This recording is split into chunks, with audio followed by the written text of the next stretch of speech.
अब हम आपके सामने एक इम्पोर्टेंट टर्म लेके आ रहे हैं, पोलराइजेशन वेक्टर। पोलराइजेशन हमने एज अ प्रोसेस भी समझाया था, पर ये एक मैथमेटिकल टर्म की तरह भी इसको पेश किया जाता है। The extent to which a dielectric can be polarized is defined as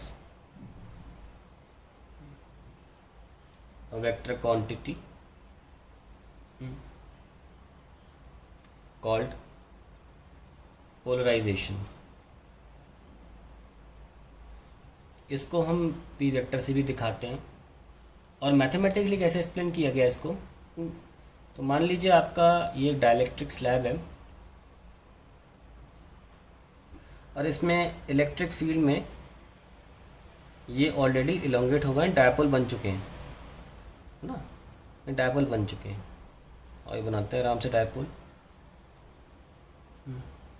minus plus sorry minus minus minus minus minus minus minus minus minus minus and so on.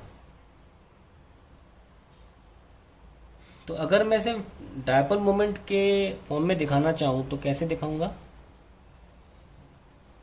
ऐसे एरो से, माइनस से प्लस होता है dipole moment, ठीक है।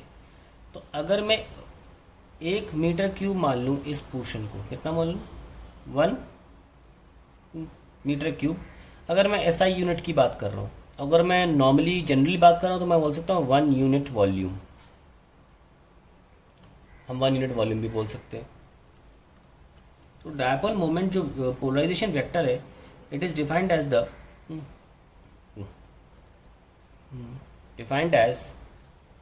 total dipole moment per unit volume of dielectric। तो ये हमारी डेफिनेशन है। इसको हम चाहें तो लिख सकते हैं कि टोटल डायपोल मोमेंट जो भी था, छोटे पी से दिखाते हैं, ध्यान रखना डायपोल मोमेंट को छोटे पी से दिखाते हैं, टोटल जितना भी 1 मीटर क्यूब में आएगा, ठीक है, upon the volume of dielectric. तो हम इसको ऐसे एक्सप्लेन कर सकते हैं, सॉरी छुप गया होगा, देख लीजिए कि पूरा वॉल्यूम जो है, पूरे वॉल्यूम में डायपोल मोमेंट कितना है? पी। तो 1 यूनिट में कितना होगा? P upon V. और ये छोटा पी है, ठीक है।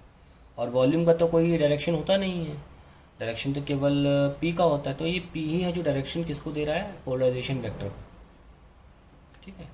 सो पोलराइजेशन वेक्टर कैपिटल पी है, पी बाय वॉल्यूम। और इसे खोलें अगर तो क्या निकलेगा?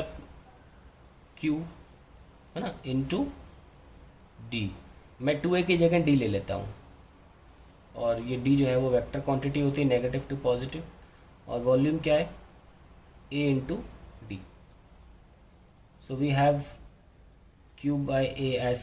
चाहो तो मैं इसको लिख लेता हूँ, Q D sum N cap vector और ए इंटू डी। अब ये कैंसिल हो सकता है, तो कितने क्यू बाय ए क्या हुआ? Sigma, charge density.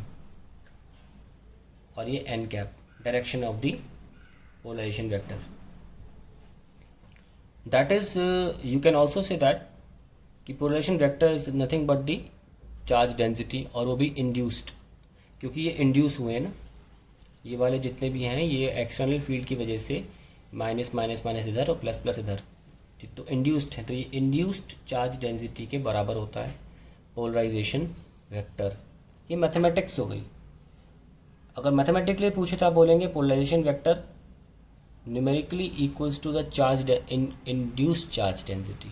चाहे तो ऐसा अंग्रेजी में लिख लेते हैं कि polarization vector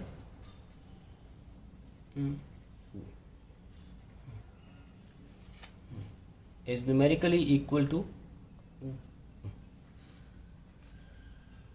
to induced charge density, induced charged density। और ध्यान रखना डायरेक्शन ऑफ पोलराइजेशन वेक्टर